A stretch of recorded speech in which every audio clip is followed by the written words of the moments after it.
Bueno, solucionado. Pues, hermanos, vamos a ver entonces Hechos de los Apóstoles, capítulo 9, en esta mañana. Y hemos visto que todo comenzaba en Hechos capítulo 8, comenzaba hablando de la actitud de Saulo, Pablo, ¿no?, en contra de los creyentes, ¿no? Y que él había consentido en la muerte de Esteban. Vayamos entonces a ver, dale al siguiente. Bien, Hechos 9:1 dice lo siguiente: la conversión de Saulo. Vamos a ver cómo comienza esta historia de alguien tan furibundo y tan enemistado con los cristianos.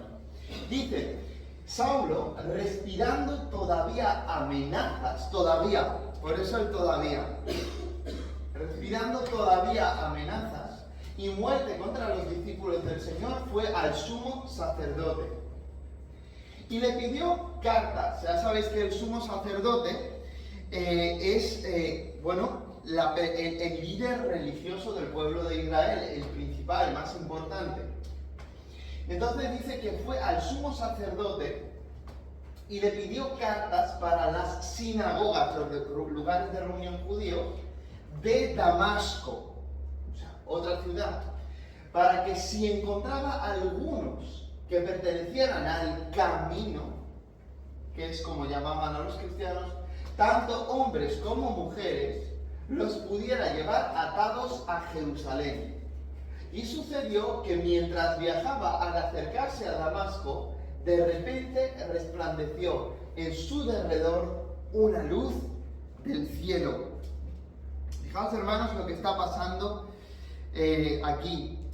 En cuanto a las sinagogas, en este momento los cristianos estaban asociados al judaísmo y usaban las sinagogas para congregarse, ¿vale? En este punto tan inicial. Por ejemplo, Santiago 2:2 menciona sinagoga. La mención de Damasco indica el rápido crecimiento de la iglesia. Esta ciudad, Damasco, en Siria, era grande e importante, situada en un oasis a unos 220 kilómetros al nordeste de Jerusalén, ¿vale? Camino era término usado solo en Hechos para referirse a los seguidores de Jesús, quien había dicho: yo soy el camino, Juan 14:6. Dice que sucedió que mientras viajaba, al acercarse a Damasco, de repente resplandeció en su derredor una luz del cielo. Esto ocurrió, hermanos, al mediodía, según Hechos 22:6, cuando Pablo vuelve a relatar la historia. La luz es asociada con frecuencia en las Escrituras con la revelación divina, como en el 12:7. Entonces, Dios se le está revelando a Saulo, a esta persona que consintió en la muerte de Esteban, a esta persona tan antagónica hacia los cristianos y hacia su crecimiento. ¿Dale? Y al caer a tierra, oyó una voz que le decía: Saulo, Saulo, ¿por qué me persigues? Y él dijo: ¿quién eres, Señor? Y él respondió: yo soy Jesús, a quien tú persigues. Levántate, entra en la ciudad y se te dirá lo que debes hacer.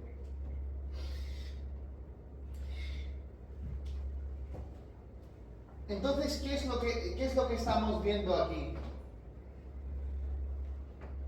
Cuando dice Saulo, Saulo, es posible que no haya sido 2 veces, es posible que haya sido una continuada voz que le decía: Saulo, Saulo, Saulo, y él lo estaba escuchando y le pregunta entonces: ¿por qué me persigues? Bien, este punto es interesante. Nosotros ya sabemos que es Jesús el que está hablando con él, pero es interesante notar que a quien Pablo perseguía era a los seguidores de Jesús. Pero Jesús dice: ¿por qué me persigues? Bueno, explicación muy fácil. La iglesia es el cuerpo de Cristo, y si tú persigues su cuerpo, lo persigues a Él. Bueno, Esto es la cabeza del cuerpo. También este pasaje nos ayuda a entender que Cristo se identifica con su pueblo. Así como en Mateo 25 tenemos un capítulo, ¿verdad?, donde Jesús habla de estos hermanos suyos más pequeños con los que él se identifica cuando en el juicio de las naciones, ¿verdad? Cuando dice, tuve hambre y me diste de comer. ¿De quién está hablando? De los hermanos más pequeños, de los creyentes. La cuestión era de cómo estos que habían oído la palabra habían tratado a los cristianos, probablemente cristianos perseguidos, ¿vale? Porque tenían hambre, porque estaban en la cárcel por el Señor, situaciones diversas. Y Cristo dice, cuando no se lo hiciste a uno de estos más pequeños, a mí no me lo hiciste.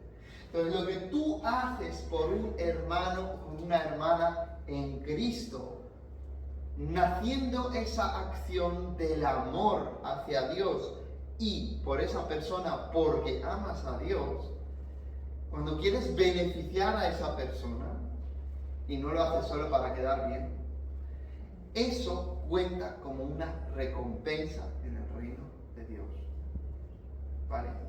Tenemos que entender, de ahí podemos sacar también la parte negativa. Lo que tú hagas a un seguidor de Jesús, se lo estás haciendo a Jesús. Él dice, Saulo, Saulo, ¿qué te he hecho? ¿Por qué me persigues? Y él dijo, ¿quién eres, Señor? Y él, yo soy Jesús, a quien tú persigues. Levántate, entra en la ciudad y se te dirá lo que debes hacer. Porque como ya sabéis, Saulo se cayó. A veces dicen que se cayó del caballo, pero eso no tiene ningún fundamento en las Escrituras, de que se haya caído de un caballo. Quizás iba a pie, quizás iba en burros, y no sabemos. Pero el caso es que se cayó. Y le dice, levántate, entra en la ciudad de Damasco y se te dirá lo que debes hacer. Bien, aquí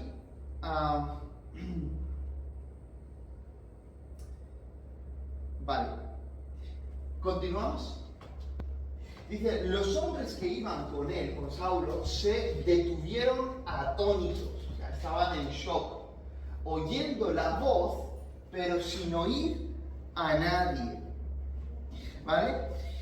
Cuando dice oyendo la voz, la palabra griega se puede traducir tanto como voz como sonido, ¿vale?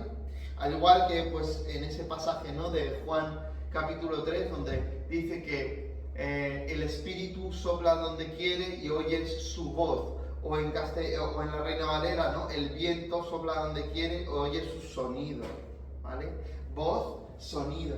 ¿Por qué esto es importante? Porque cuando lo comparéis con otras historias del propio Lucas, escritas, ¿no?, de la conversión de Saulo en el libro de los Hechos, vais a ver que esta nota es bastante importante, porque en algunos sitios quizás diga que no escucharon la voz o algo así, ¿no? Y entonces en ese momento dirás, vale, ¿cómo? Porque han escuchado el sonido, pero no han escuchado las palabras específicas.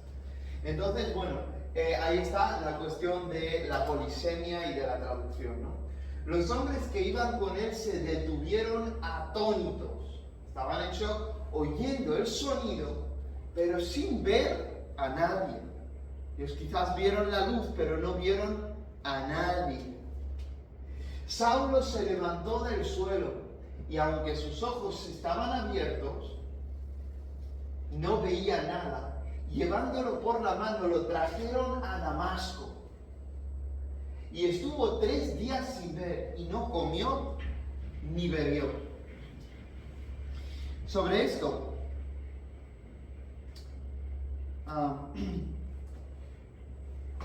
entonces, ¿qué significa eso de que no comió ni bebió? Esto es el ayuno por arrepentimiento. Ya sabéis que cuando una persona se da cuenta de su error y dice, ¿qué he hecho? He perseguido al pueblo de Yahvé, al pueblo de Jesús. ¿Qué he hecho? Y mientras se mantenía ciego, estaba ayunando. y estaba orando, estaba preocupado. Estuvo 3 días sin ver y no comió ni bebió. Evidentemente le podían haber traído de comida, pero él no quería comer. Estaba en ese duelo. ¿Qué he hecho? Estoy queriendo servir a Jehová, estoy persiguiendo a Jehová encarnado, a Jesucristo. No comió ni bebió. ¿Qué más? ¿Vale? Ananías visita a Saulo. Había en Damasco cierto discípulo llamado Ananías. ¿Cuántos ciertos discípulos hay aquí? Ciertos. Bueno, pues piensa que Dios podía haberte llamado a ti. Había en Damasco cierto discípulo llamado Ananías. Y el Señor le dijo en una visión, Ananías. Y él dijo, heme aquí, Señor. Y el Señor le dijo, levántate y ve a la calle que se llama Derecha. Y pregunta en la casa de Judas por un hombre de Tarso llamado Saulo, porque he aquí está orando. Y ha visto en una visión a un hombre llamado Ananías, que entra y pone las manos sobre él para que recobre la vista. El Señor le dio una visión de qué iba a suceder. Mientras Saulo estaba orando por esta situación que había sucedido, Dios le da una visión a un hombre ciego. ¿Y cuál era la visión? A un hombre, viendo a un hombre llamado Ananías que entra y pone las manos sobre él para que recobre la vista. Entonces, mientras él está ayunando y orando, Dios le dice lo que va a suceder. Y Dios llama a Ananías, Ananías, ahora te necesito, ahora ve y haz esto. ¿Cuántos quisiéramos ser esos Ananías? Seguimos. Un segundín. Aquí tengo algo que comentar. Vale, claro. Tarso, en el 9:11, es la ciudad natal de Pablo. Era la ciudad más importante de la provincia de Cilicia. Y un gran centro comercial y educativo. Tarso era un gran centro comercial y educativo. O sea que se crió en una ciudad muy buena. Vale. Pero Ananías respondió, Señor, he oído de muchos acerca de este hombre, cuánto mal ha hecho a sus santos en Jerusalén. Y aquí tiene autoridad de los principales sacerdotes para prender a todos los que invocan tu nombre. Imaginaos, ¿no? Un hombre, tienes que ir a la casa de un hombre que tiene autoridad de parte de un gobierno, porque tú eres judío y tú perteneces a él, para prenderte y llevarte allí, encadenado, y juzgarte, y quizás darte la pena capital. ¿Qué te parece? Tiene autoridad de los principales sacerdotes para prender a todos los que invocan tu nombre. Qué desgracia, ¿verdad? El que invocar el nombre del Señor será salvo. Y ahora hay personas que quieren prenderte por invocar el nombre. Y son judíos. Que se supone que son los que invocan el nombre de Yahvé. Bueno, pues ahora Yahvé es Jesús también. Dale al siguiente. Pero el Señor le dijo, ve, porque Él me es instrumento escogido para llevar mi nombre en presencia de los gentiles, de los reyes y de los hijos de Israel. Porque yo le mostraré cuánto debe padecer por mi nombre. Fijaos. Piensa cómo Dios piensa de ti también. Instrumento escogido me es esta. Para llevar mi nombre en presencia de los gentiles, de los reyes y de los hijos de Israel. Prepárate, porque Dios quiere usarte. Recuerdo cuando doy clase en sexto de primaria, Hay una historia que comentamos y es que había un traductor, el que tradujo el primer Nuevo Testamento al castellano, desde las lenguas originales, desde el griego. Se llamaba Francisco Encinas, un español, ¿no? Y Francisco Encinas, queriendo la aprobación de ese Nuevo Testamento para que pueda ser impreso y divulgado entre los españoles y entre los hispanoparlantes, dijo, mira, la Iglesia Católica no va a aprobar esto. Digo, voy a ir al emperador Carlos V de Alemania, primero de España. ¿Y qué hace? Pues le regala el Nuevo Testamento y dice, mira, apruébamelo, esto es un regalo especial para ti. Un trabajo de años, un trabajo de mucho esmero. A lo que el emperador, como buen católico que era, pues lo prohíbe y acaba en la cárcel Francisco Encinas. Pero él pudo dar testimonio de su fe frente al emperador. Un hombre que tradujo el Nuevo Testamento, un hombre que fue valiente. Y así tú. ¿Cómo sabes dónde te va a poner Dios el día de mañana? ¿A quién podrás testificar? Porque Pablo tenía una triple misión. A los hijos de Israel, a los gentiles y a los reyes. Elige. O más bien que el Señor elija. Pero prepárate. Tienes que tener, si no tienes un corazón dispuesto, preparado para enfrentarte a evangelizar, a hablar a personas de distintos trasfondos, pues va a ser difícil pues ser usados en la forma en la que a lo mejor el Señor quisiera usarte, ¿no? Prepárate, dispón tu corazón a evangelizar, a servir. Aprende lo que necesites aprender en la medida de los medios de los que dispones y sirve a Cristo, predica a Cristo, anuncia el nombre de Cristo. Mira, para llevar mi nombre, el nombre, en presencia de los gentiles, de los reyes y de los hijos de Israel. Instrumento escogido somos. Dice, porque yo le mostraré cuánto debe padecer por mi nombre. Y cuando tú obedeces a Cristo, puede llevar al padecimiento por su nombre. Continuamos. Ananías fue y entró en la casa. Y después de poner las manos sobre él, dijo, hermano Saulo, el Señor Jesús que se te apareció en el camino por donde venías, me ha enviado para que recobres la vista y seas lleno del Espíritu Santo.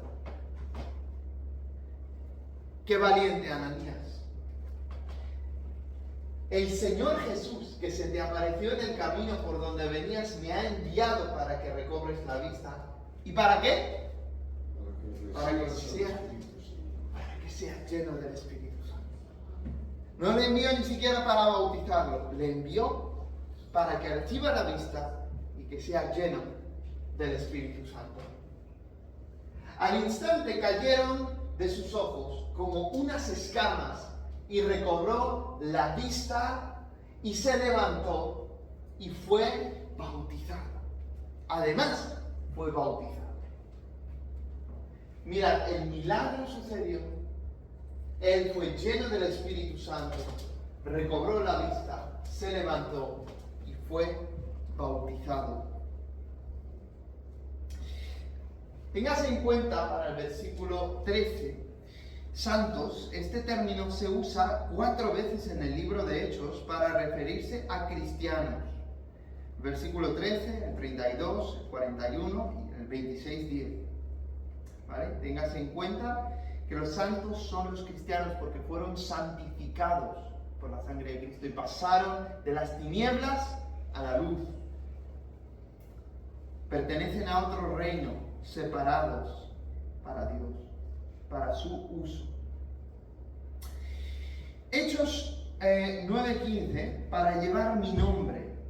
A Saulo se le encomendó predicar a Cristo a los gentiles también en Romanos 11:13 y Gálatas 2:2, incluyendo a reyes, Herodes Agripa II, como se puede ver en el 25:13 al 26:32, así como a los judíos, versículos 20, también el capítulo 13:5 y el 19:8. O sea que todo lo que Cristo ha dicho se ha cumplido en el ministerio de Pablo, pero también lo que Cristo tenga para ti se va a cumplir. Disponte a servirlo. Abre tu corazón. Dile, Señor, aquí estoy. Hechos 9:17 dice, poner las manos sobre él. Imponer las manos sobre Saulo simbolizaba que el poder del Espíritu Santo era derramado sobre Saulo. Fijaos, dice hermano Saulo, siendo ambos judíos. Saulo era hermano de Ananías, en 13:38, Romanos 9:3. Sin embargo, aquí el término se refiere al uso entre los cristianos, es decir, como judío era su hermano.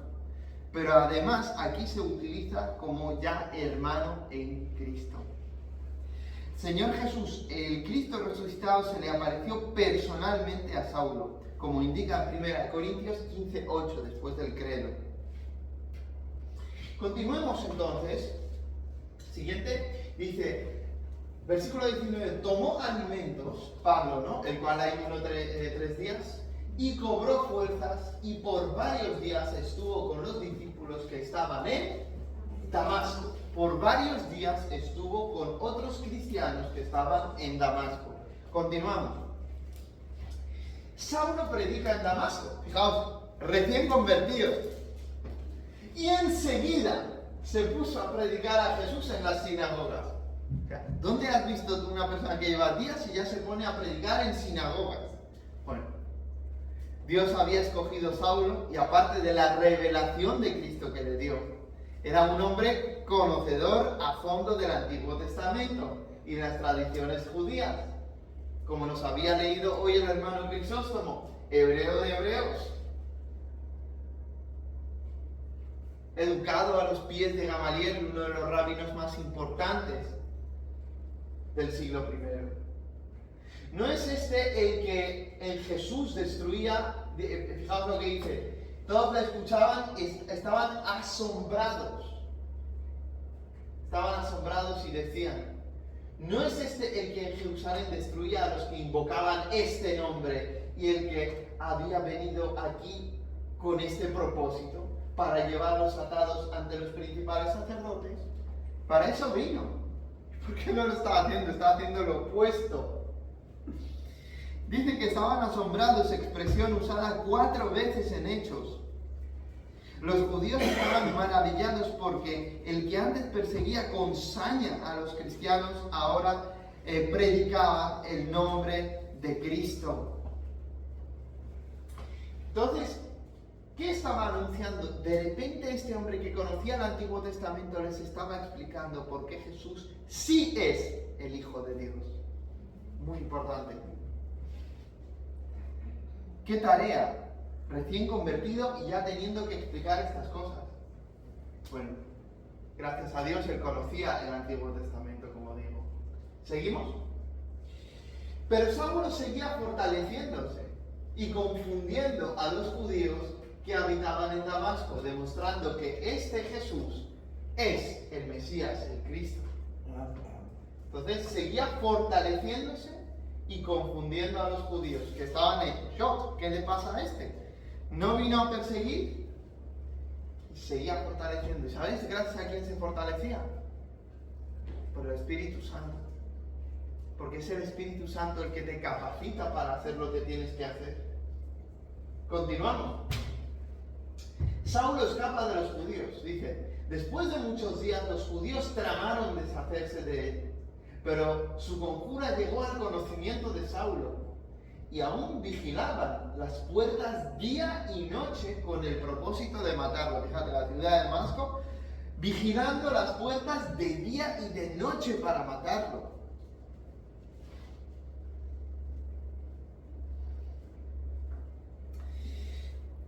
En este punto histórico debe insertarse la... Perdón. Sí, correcto. debe insertarse la visita de Saulo a Arabia, ¿vale?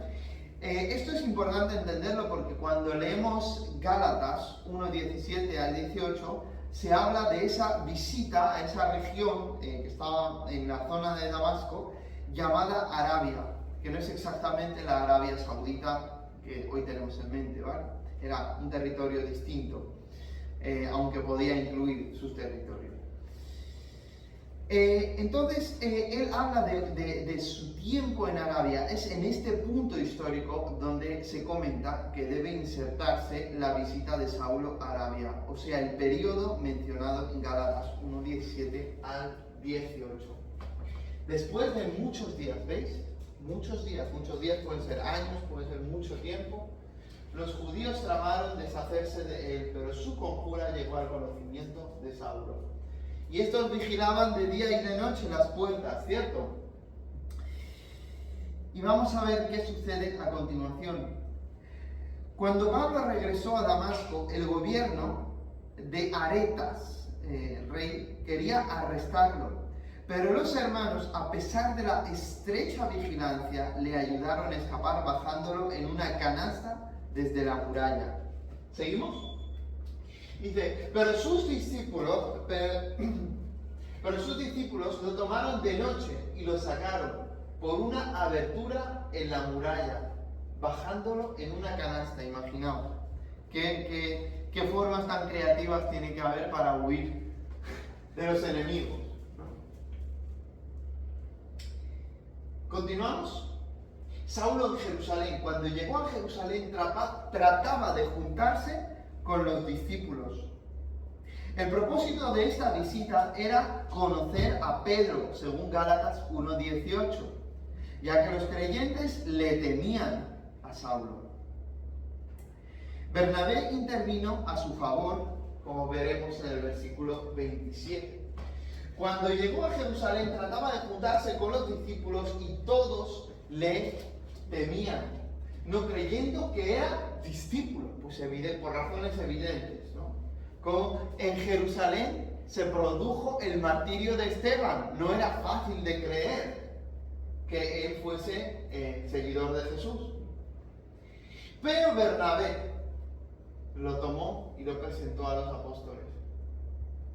Qué importante es a veces que alguien sea sensible y vea las cosas de otro modo y diga, mira, no, vamos a darle una oportunidad, yo creo que este se ha convertido, que quizás está diciendo la verdad.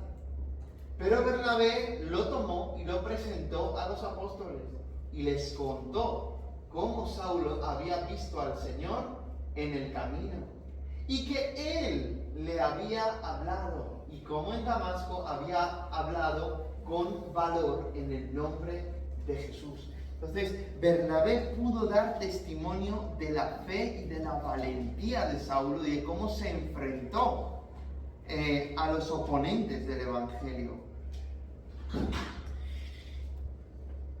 Continuamos. Dice, y estaba con ellos, moviéndose libremente en Jerusalén, hablando con valor en el nombre del Señor. Imaginaos, Saulo, ahora ya reconocido por los apóstoles, va hablando por Jerusalén, donde recibió permiso del sumo sacerdote para aprender a los discípulos, va moviéndose libremente, hablando con valor en el nombre de Jesús. Siguiente. También hablaba y discutía con los judíos helenistas. ¿Quiénes eran los judíos helenistas? Los judíos de habla griega que se encontraban ahí. Mas estos intentaban matarlo. Qué curioso que no se nos diga que los judíos de la zona, sino los judíos helenistas intentaban matar a Saulo. ¿Continuamos? Pero cuando los hermanos lo supieron, de nuevo, los hermanos creyentes apoyando, salvando, ayudando, ¿cierto? Al igual que pasó en Damasco. Pero cuando los hermanos lo supieron, lo llevaron a Cesarea y de allí lo enviaron a Tarso. Tarso, como ya sabéis, era parte de, digamos, Grecia, se encuentra en la Turquía actual. Lo enviaron a Tarso. ¿Continuamos? Entre tanto, la iglesia gozaba de paz por toda Judea, Galilea y Samaria. ¿Os acordáis? Jerusalén, Judea, Samaria, hasta lo último de la tierra, ¿no? Galilea representa también a los gentiles, se llamaba la Galilea de los gentiles. Y era edificada la iglesia andando en el temor del Señor y en la fortaleza del Espíritu Santo. Seguía creciendo. ¿Quién es el que hace crecer y fortalecer, hemos dicho? El Espíritu Santo. Qué importante es el Espíritu Santo. Seguía creciendo. Y aquí tenemos esta historia. Y estaba con ellos, curación de Eneas. Y mientras Pedro viajaba, ahora pasamos switch de Pablo a Pedro. Otra historia. ¿Sí? Y mientras Pedro viajaba por todas aquellas regiones, vino también a los santos que vivían en Lida, ciudad actual Lot, entre Jope y Jerusalén, a unos 20 kilómetros de Jope. Jope o Haifa, como se llama en Israel.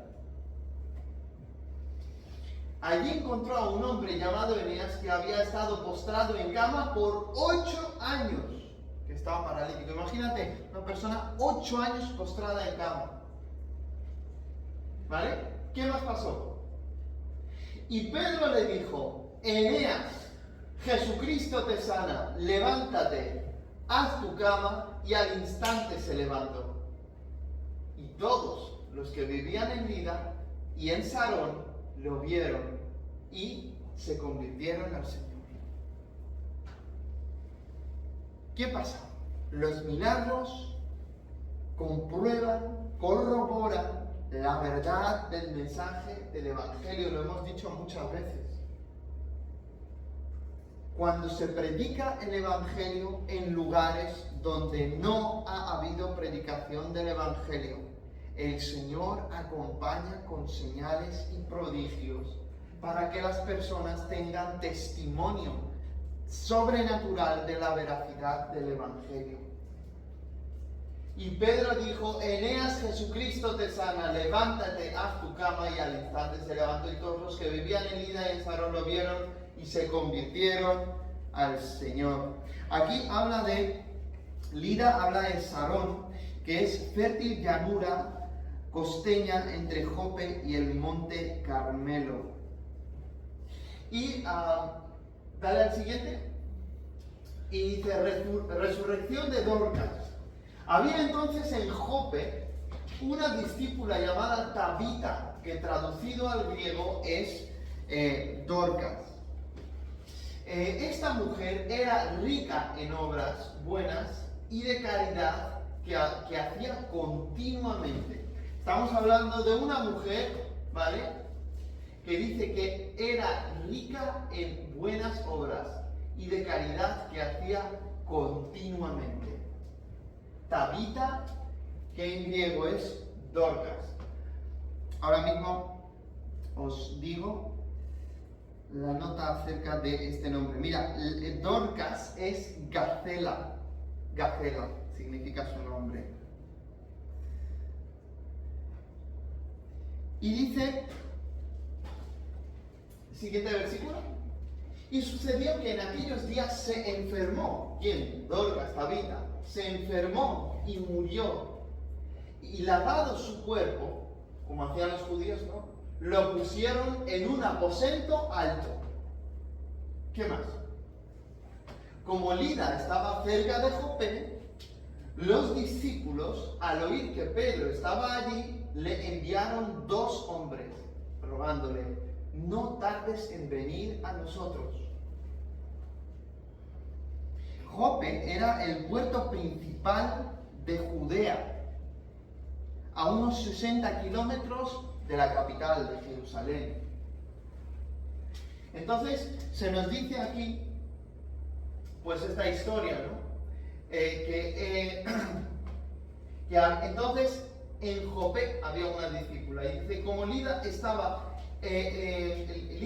cerca de Jope, los discípulos, al oír que Pedro estaba ahí, le enviaron a 2 hombres rogándole, no tardes en venir a nosotros. ¿Continuamos? Entonces Pedro se levantó y fue con ellos. Cuando llegó, lo llevaron al aposento alto donde estaba el cuerpo, ¿verdad?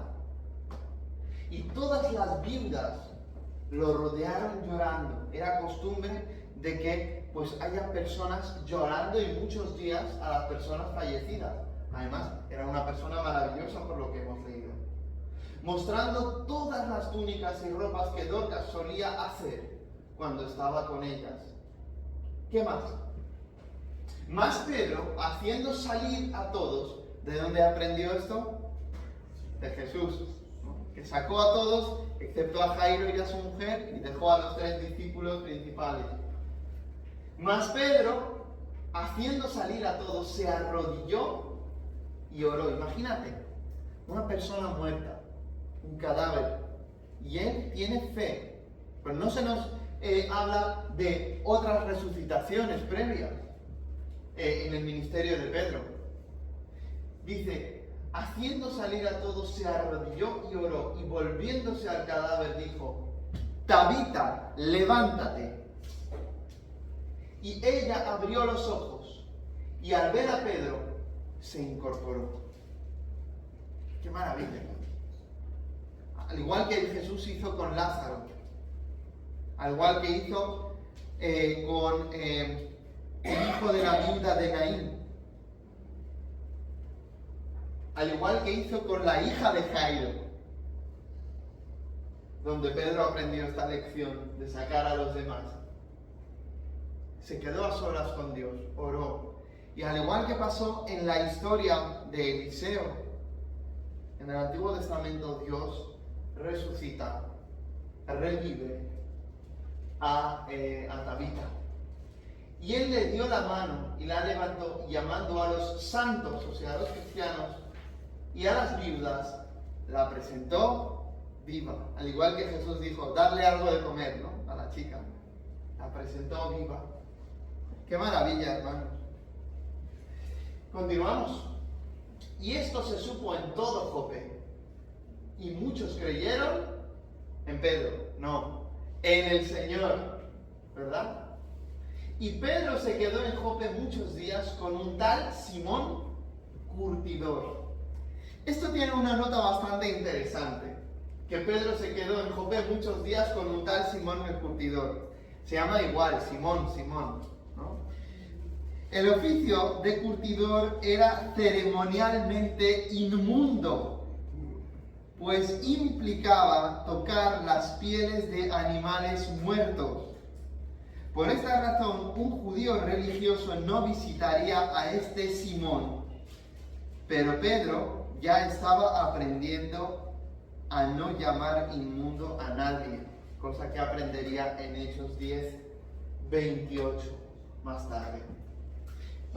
¿Veis? Esto ya nos está como abriendo ese siguiente capítulo, el capítulo 10, cuando tendrá que aprender que no solo a lo mejor un judío, Simón el curtidor, dedicándose a algo inmundo, uno podría estar en su casa, sino además a lo que él consideraba inmundo, que eran los gentiles.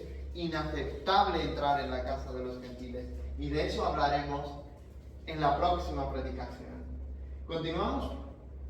Como siempre, hermanos, tanto ánimo por parte de Pablo el valiente, que predicó uniendo los pasajes del Antiguo Testamento en Damasco, explicando en las sinagogas la verdad de Jesús como el Mesías. Tenemos a Pedro haciendo milagros, predicando. Hermanos, Hechos 29 es tu vida. Hechos tiene solo 28 capítulos, pero la historia de la iglesia continúa y hoy te toca a ti ser testigo de Jesucristo. Por tanto, sé lleno del Espíritu Santo y sé testigo de Jesús en esta semana donde Dios te haya colocado. Que la gracia del Señor sea con vosotros. Amén.